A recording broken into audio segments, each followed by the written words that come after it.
જ્યારે ભારત સરકારને આ ગ્રંથની માહિતી મળી ત્યારે આ ગ્રંથને બંધ કરી દેવામાં આવ્યો હતો. આજે પણ ઘણા બધા દેશમાં એવું છે. નીલાવંતી રામનો ગ્રંથ આજે પણ કોઈને વાંચવા દેવામાં કે જોવા આવતું નથી. આ એક ગ્રંથ એવો હતો કે આમાં તમે પક્ષીઓ, વૃક્ષો આ બધા સાથે વાત કરી શકો છો. આ ગ્રંથમાં એવું હતું કે જમીનમાં દટાયેલું સોનું પણ તમને મળી શકે એવું આ ગ્રંથમાં હતું. શું હતું આ ગ્રંથનું રહસ્ય? આ ગ્રંથને શ્રાપિત કેમ કહેવામાં આવે છે? આ ગ્રંથની પાછળ એક કહાની છે. આ કહાની છે ઉત્તર પ્રદેશના એક માણસની. એ ગામમાં એક આયુર્વેદા નામનો એક માણસ રહેતો હતો. આયુર્વેદાચાર્યને એક પત્ની અને 5 વર્ષની એક બાળકી હતી. થોડોક સમય જાય છે એટલે આયુર્વેદાચાર્યની પત્ની મૃત્યુ પામે છે. પત્નીના મૃત્યુ બાદ આયુર્વેદાચાર્ય અને તેમની 5 વર્ષની બાળકી તે ગામને મૂકીને દૂર દૂર તક વયા જાય છે. એમના પિતાને ડર લાગવા લાગ્યો હતો કે માણસ માણસનું દુશ્મન છે, એટલા માટે એને માણસ ઉપર ઘૂરતા આવતી અને આના કારણે તે ઉત્તર પ્રદેશમાંથી દૂર દૂર તક રહેવા વયા જાય છે. એટલે એના મગજમાં વિચાર આવ્યો કે ગમે થઈ જાય, મારે આ ગામમાં તો મારી દીકરીને રહેવા જ નથી દેવી. એમની 5 વર્ષની દીકરીનું નામ હતું નીલાવંતી. નીલાવંતીમાં કંઈક અલગ જ બધી વાતો હતી. જેમ કે આપણે ખૂબીઓ કહેવી ને એવી રીતે અલગ અલગ ખૂબીઓ નીલાવંતીમાં હતી. જે સામાન્ય બાળકો આવે ને એ ટાઈપની નીલાવંતી નથી. નીલાવંતી કંઈક અલગ જ હતી અને અજીબ અજીબ હરકતો નીલાવંતીની હતી. નીલાવંતી પશુ પક્ષી અને વૃક્ષો સાથે વાત કરી શકતી આવી અલગ જ ખૂબીઓ નીલાવંતીમાં હતી. સાપ, ચકલી અને વૃક્ષો આ બધા નીલાવંતી સાથે વાત કરતા કે આ જગ્યાએ સોનું દટાયેલું છે અને તું આ જગ્યાએથી સોનું નીકાળી લે. નીલાવંતીને પોતાના પિતાના સંસ્કાર એવા હતા એટલા માટે નીલાવંતી તે સોનું લેવા ન જતી હતી. જો એ ધારત ને તો એ સોનું કાઢી અને પોતાની ગરીબી દૂર કરી અને અમીર પણ બની શકત, પણ પોતાના પિતા તેને આ વાતથી બહુ દૂર રાખતા અને પોતાના પિતાને પણ આ વાતનો ડર પણ હતો. નીલાવંતી હવે ધીરે ધીરે તેના પિતાની સાથે કામ કરવા લાગે છે અને આયુર્વેદનું કામ પોતે પણ શીખવા લાગે છે. અમુક વર્ષો જતાં નીલાવંતી પણ મોટી આયુર્વેદાચાર્ય બની જાય છે. નીલાવંતી મોટી થાય છે પછી નીલાવંતીના સપનામાં ભૂત પ્રેત આવે છે અને ભૂત પ્રેત આવીને એને નીલાવંતીને કહે છે કે આ જગ્યાએ સોનું દટાયેલું છે, તું ત્યાં જઈને લઈ આવ. ભૂત પ્રેત સપનામાં આવી અને તેના ભવિષ્યની પણ વાત કરતા અને થોડોક સમય જાય એટલે એ ભવિષ્યની વાત કરેલી તેને સાચી પણ પડતી.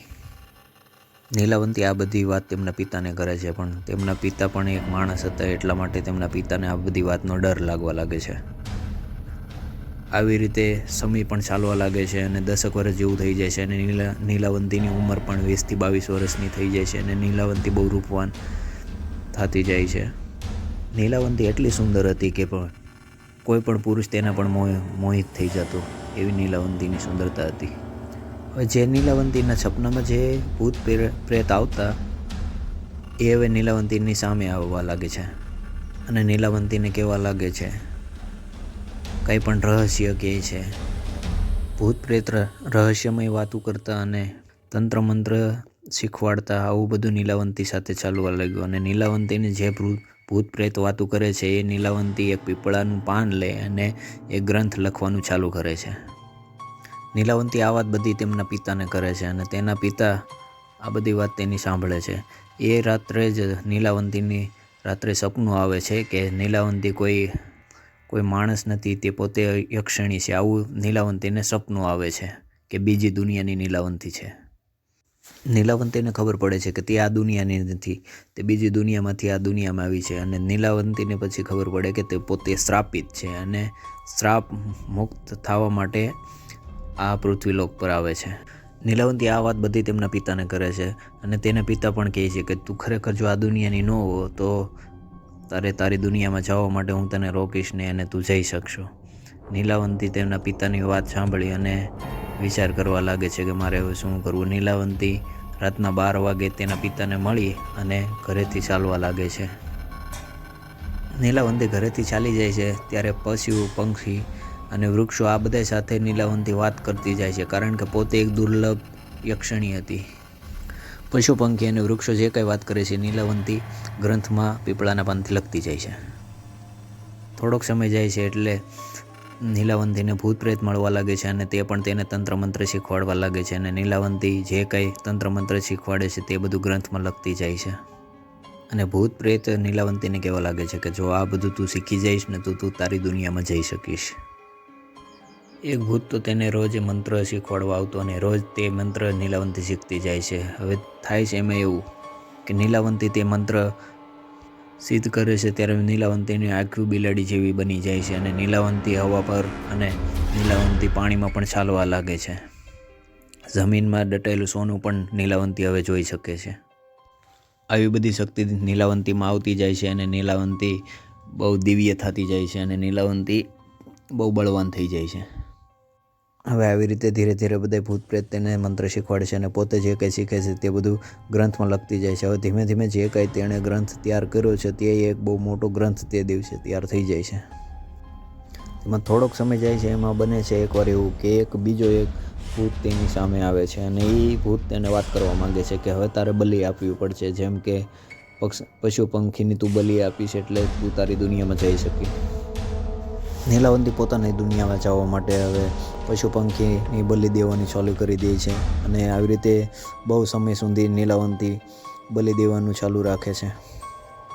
આવી રીતે અમુક સમય જાય છે ત્યારે નીલાવંતી સામે એક સારી આત્મા આવે છે અને તે તેને રસ્તો આપે છે કે જો તારી દુનિયામાં જવું હોય ને તો હું તને એક રસ્તો આપીશ કે અહીંયાથી 35 કિલોમીટર દૂર અહીંયાથી એક ગામ છે, તે ગામના વડલાનું ઝાડ છે, તે વડલાના ઝાડની અંદર તને તારી બીજી દુનિયા મળી જશે. નીલાવંતી વિચાર કરવા લાગે છે કે જો હું રાત્રે નીકળી જઈશ તો સવાર થતાં હું ત્યાં પહોંચી જાય. નીલાવંતી પોતાનું સામાન લઈ અને તે ગામ તરફ ચાલવા લાગે છે. નીલાવંતી ચાલી જાય છે ત્યારે રસ્તામાં એક બળદગાડીવાળો જોવા મળે છે. નીલાવંતી તેને જોઈને વિચારે છે કે આને હું પૂછી લઉં કે તે ગામ કઈ બાજુ છે. નીલાવંતી બળદગાડાવાળા પાસે જાય છે. બળદગાડાવાળો નીલાવંતીને જોઈને તેના રૂપ પર મોહિત થઈ જાય છે. નીલાવંતી તે બળદગાડીવાળાને ગામનું પૂછે છે તો બળદગાડીવાળો કહે છે કે હા ભાઈ, હું તને રસ્તો તો કહું પણ તારે મારી સાથે લગ્ન કરવા પડે, આવી મારી શરત છે. અને નીલાવંતી પણ કહે છે કે હા પણ હું તારી સાથે લગ્ન તો કરું પણ મારી પણ એક શરત છે કે હું રાત્રે ક્યાં જાઉં છું, ક્યાં આવું છું, શું કરું છું, તારે કોઈ પણ પ્રશ્ન મને કરવાનો નહીં રહે છે. બંને આ વાતમાં મંજૂર થઈ અને લગ્ન કરે છે.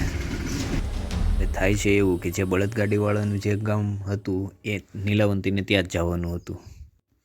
નીલાવંતી ખુશ થઈ જાય છે અને તે ગામમાં નીલાવંતીને તેમના પતિ બંને જાય છે. હવે રાત પડે ને એટલે નીલાવંતી પેલા વડલાના ઝાડ નીચે વહી જાય છે અને ત્યાં જઈ અને મંત્ર તંત્ર કરી અને પોતાના ઘરે પાછી આવે છે. જે કંઈ તંત્ર મંત્ર સાધના જે કંઈ નીલાવંતી શીખતી તે બધું ગ્રંથમાં લખતી જતી. પણ એકવાર એવું બન્યું કે રાત્રિના સમયે ગામવાળા લોકોએ નીલાવંતીને વડલાના ઝાડની નીચે પશુ પંખીની બલિ ચડાવતા જોઈ. એટલે એ જોઈને એને એમ થઈ ગયું કે આ વેપારીની ઘરવાળી તો એક ચૂડેલ છે. આ જોઈ ગામવાળા ગામમાં આવ્યા.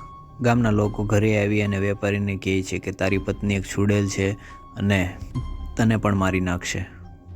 પણ વેપારીને એવું વિચાર આવ્યો કે ભાઈ તે તેમના પરિવારને રાત્રે મળવા જતી હશે, એ આવું થોડું હોય. સવારે નીલાવંતી ઘરે જ્યારે આવે છે ત્યારે વેપારી તેમની પત્નીને કંઈ પૂછતો નથી. બીજા દિવસે રાત્રિએ નીલાવંતી જ્યારે રાત્રિએ ચાલવા લાગે છે ત્યારે વેપારી તેની પાછળ ચાલવા લાગે છે. હવે નીલાવંતી જ્યારે વડલાના ઝાડની નીચે જઈને પશુ પંખીની બલિ ચડાવે છે, આ વેપારી તેની આંખે જોવે છે. એટલે વેપારી પાછો ઘરે આવી અને સાનોમાનો સૂઈ જાય છે. સવારે વેપારીને તેની પત્ની સાથે નીલાવંતી સાથે વાત કરવાનું મન તો થાય છે પણ પોતાના અંદર એક બીક હતી કે આ છૂડેલ છે, કદાચ મને મારી નાખે તો મારે શું કરવું. તેના આગલા દિવસે નીલાવંતી બપોરે નિંદર કરે છે ત્યારે તેને સપનું આવે છે. સપનામાં એક ભૂત આવે છે અને કહે છે કે તું જે વડલા નીચે જાશો એની નીચે એક નદી છે.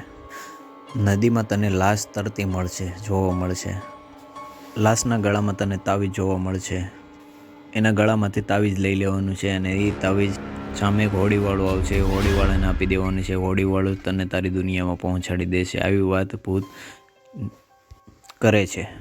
આ સપનું પૂરું થાય છે એટલે નીલાવંતીની ઊંઘ ઉડી જાય છે અને નીલાવંતી વિચાર કરવા લાગે છે અને બહુ ખુશ થઈ જાય છે. નીલાવતી સાંજનું જમણવાર તેના પતિની સાથે જમે છે અને તેના પતિને વાત કરે છે કે આપણે ભાગમાં હશું તો પાછા મળશું. આવી વાત કરી અને નીલાવંતી કરે છે.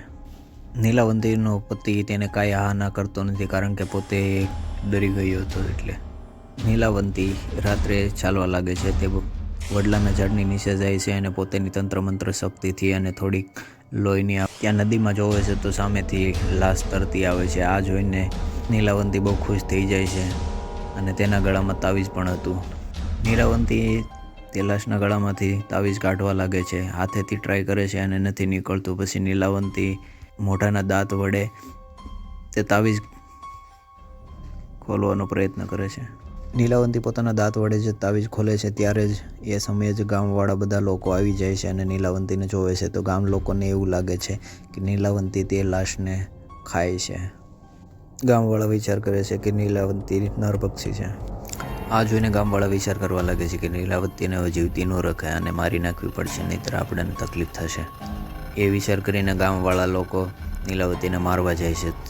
તેઓમાં સામેથી નીલાવતીનો પતિ આવે છે. નીલાવતીનો પતિ નીલાવતીને કહેવા માંગે છે કે નીલાવંતી, હું તારી બધી છસાઈ જાણી ગયો છું અને મને ખબર પડી ગઈ છે કે તું કોણ છો. મને આ તાવીજ આપી દે અને તું યક્ષણી છે એ મને ખબર છે. નીલાવતી અને નીલાવતીનો પતિ બંને સામસામે તાવીજની ખેંચાખેંચી કરે છે. એટલામાં જ નીલાવતી તાવીજ દેતી નથી. એટલે નીલાવતીનો પતિ જે હોય તે પણ એક ભૂત જ હોય. તે પોતાના સાસા રૂપમાં આવી જાય છે અને કહે છે કે મને આ તાવીજ આપી દે. એટલે ગામવાળા લોકોને ખબર પડે છે કે આ બંને સુડેલો અને ભૂત છે. એટલે ગામવાળા લોકો બંનેને મારવા આવે. એટલામાં જ ગામવાળા લોકો નીલાવતીના પતિને પકડીને મારી નાખે છે અને નીલાવતી પોતાની તંત્ર શક્તિથી ત્યાંથી ભાગી જાય છે.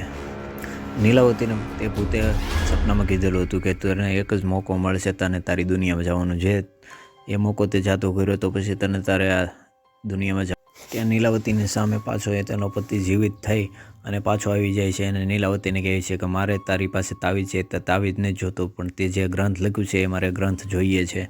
મને એ ગ્રંથ આપી દે એટલે હું વયો જાઉં છું. નીલાવંતીને ખબર પડી ગઈ કે આ જ ગ્રંથ જો આના હાથમાં આવી જશે તો આ પૃથ્વીને, આ સંસારને બધાને તબાહ કરી દેશે. એટલે નીલાવંતીએ શ્રાપ આપે છે કે જે કોઈ આ પુસ્તકને પૂરું વાંચશે તે મરી જશે અને અધૂરું વાંચશે તે પાગલ થઈ જશે.